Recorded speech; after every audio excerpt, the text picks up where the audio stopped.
Meron pong abogado na sinasabi daw po na nag-disclaim doon sa kanyang notaryo sa affidavit po nitong si Gutesa. Ano po muna ang inyong reaksyon?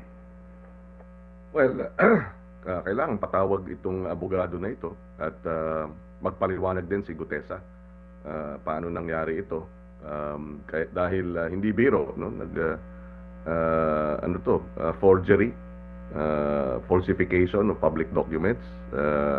Kaya kinakailangan sa susunod na hearing maklarify ito at magkaroon ng pagpapaliwanag. Okay. But legally po, ano po ang bearing nun kahapon na binasa niya yung kanyang affidavit?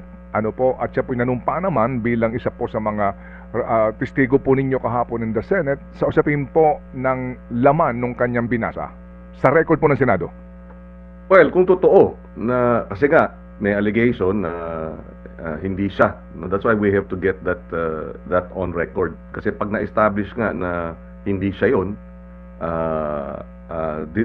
during the hearing under oath, edi maliwanag. Opo. Nag-freeze. Maliwanag na. Supang. Opo. Naputol ho kayo, Senator, na nag-freeze po. Maliwanag ka rin yun, sir, na ano? Hindi valid. Walang scrap of paper lang yung salaysay na yun. And there are legal consequences, syempre, dahil nga falsification at so kawawa din tong si Ginoong Gutesa dahil mukhang yung mga nasa likod niya ay kung totoo, kaya nga dapat yung abogado mismo na nagsasabing hindi siya ang nagnotaryo ay humarap sa atin. Kung totoo yun, hindi maganda para kay Gutesa.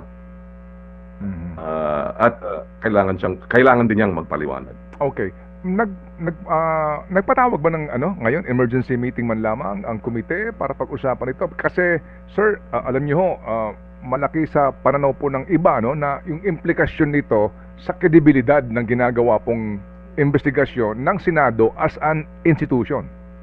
Yeah, definitely.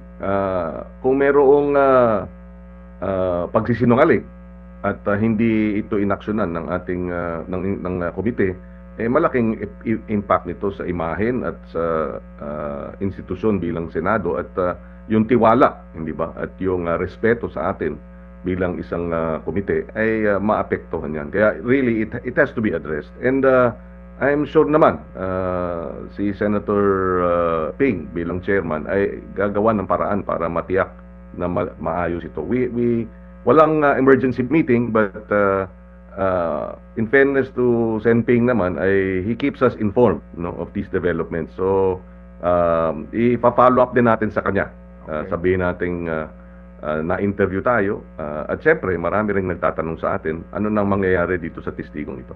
Okay, siguro po, so we have to leave it at that muna kasi nga po, we expect some developments within the day. Po? Although nag-post na po yata nga ng mensahe si Senator Ping kung ano ang kanyang disposisyon sa isyong ito. Okay, sir, pero tanggalin po muna natin yung issue po ng abogado sa sworn statement. Anong inyong so far ho kung mamarapatin po ninyo baka kayo kasi kagalitan. Ano po ang inyong assessment kay Gutesa as a witness? Well, ako kaya gusto ko siyang pakinggan ulit dahil initially, 'di ba? Nagte-testify siya, 'di ba? As to his personal knowledge. So offhand, wala naman akong dahilan na questionin, at least offhand, pero itong development na ito opens up an entirely different story, dahil nga may pamemeke ng signature, may pamemeke nung kung totoo may allegation. Again, that's why I want to go back before I make any comments. Okay. We need to listen, we need to hear the facts. Sabi ko nga, ang ebidensya ang siyang magiging basehan natin. Hindi yung haka-haka, and sa committee dapat para under oath. Okay. Siya, go ahead. Opo. Kung yan po ang inyong assessment kay Gutesa, Senator, ano naman pong assessment nyo sa naging pahayag po at salaysay ni dating DPWH Undersecretary Bernardo? Well, clearly, explosive, at nakakalungkot para sa atin sa Senado, sa institusyon.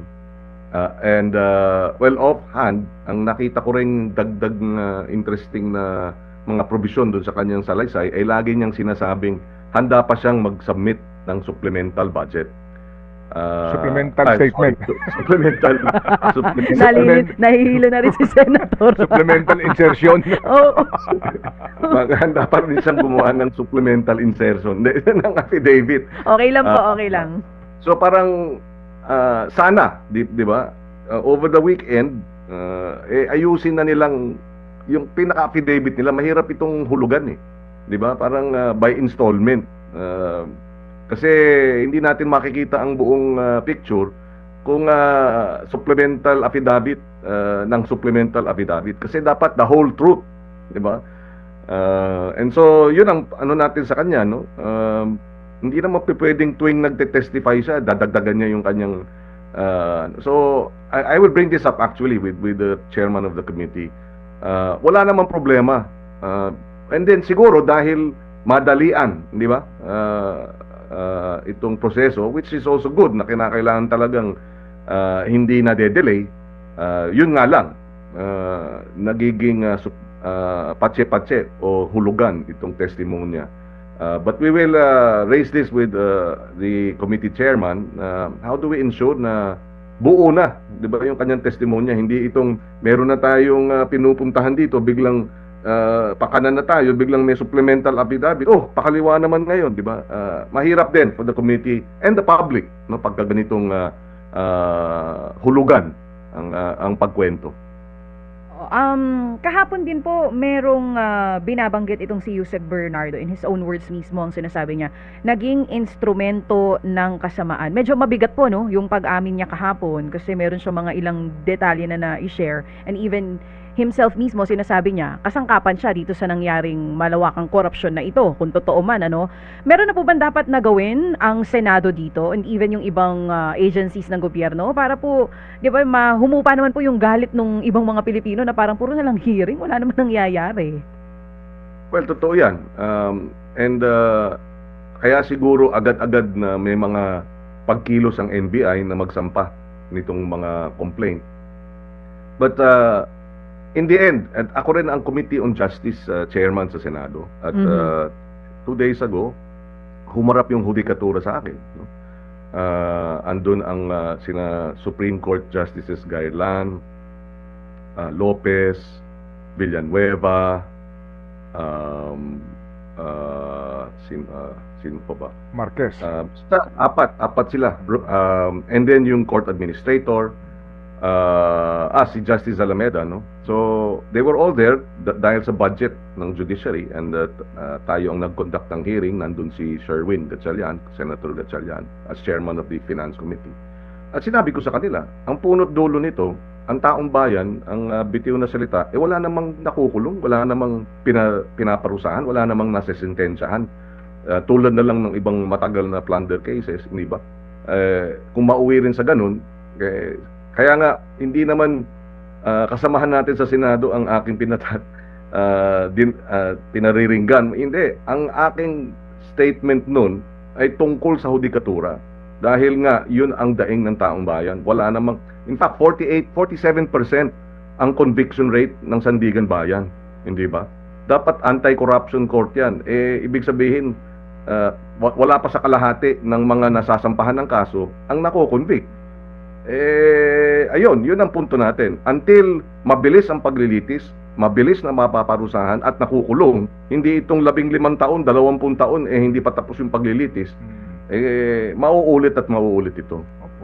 Opo, tama nga naman. Ano po, hindi po nga ang ating tinatalakay for the longest time dito po sa mga pending cases sa Sandigan Bayan. So sir, Senator, ito pong si Bernardo, no, nabanggit nyo, dapat tell all na kasi nga mayroon kami nararamdaman parang meron siyang pinipigil, tapos ang mga senador sa pakiramdam ng iba parang pigil din magtanong. Can you just tell us your side? Kasi kahapon po may mga nakakaobserba na ang mga senador parang ayaw nilang magtanong na magiging offensive sa kanilang kapwa senador. Pwede ba malaman po namin ang inyong damdamin doon? Well, kaya nga kung siguro na-monitor ng iba, humihingi siya ng executive session. Sabi namin, kailangan ba? Ano ba sasabihin mo? So hindi na raw, pwede naman daw sabihin in open session. Mga 5 minuto siya nagsasalita, wala namang pang-executive session doon sa sinasabi niya. Opo, we heard So that. doon pa lang alam mong, teka muna, Mm. ikaw pa nagsasabi ng kabuuang katotohanan. So I think, no, initially we will have to go through an executive session, and then the committee will decide whether whatever it is in that executive session is not, diba, the public should know. Tayo mismo sasabihin natin, dapat malaman ng publiko ito. But still, I agree with you, no? May mga nagdadalawa, nagtatatlong isip magsalita siguro sa ating mga kasamahan dahil nga yun na nga, yung concern. And that also is why from day one, di ba? From day one, hindi pa si Senator Ping Lacson ang chairman ng Blue Ribbon Committee. Sinasabi na natin, para patas, para walang puna, para maliwanag, mas mabuti yung independent committee or commission to investigate this. In fact, ang sinuggest ko nga nun at nangyari naman si Sec Babe Singson. So but still, no, yun ang I think ang dapat patunguhan nito is yung independent commission para hindi napupuna rin ang Senado.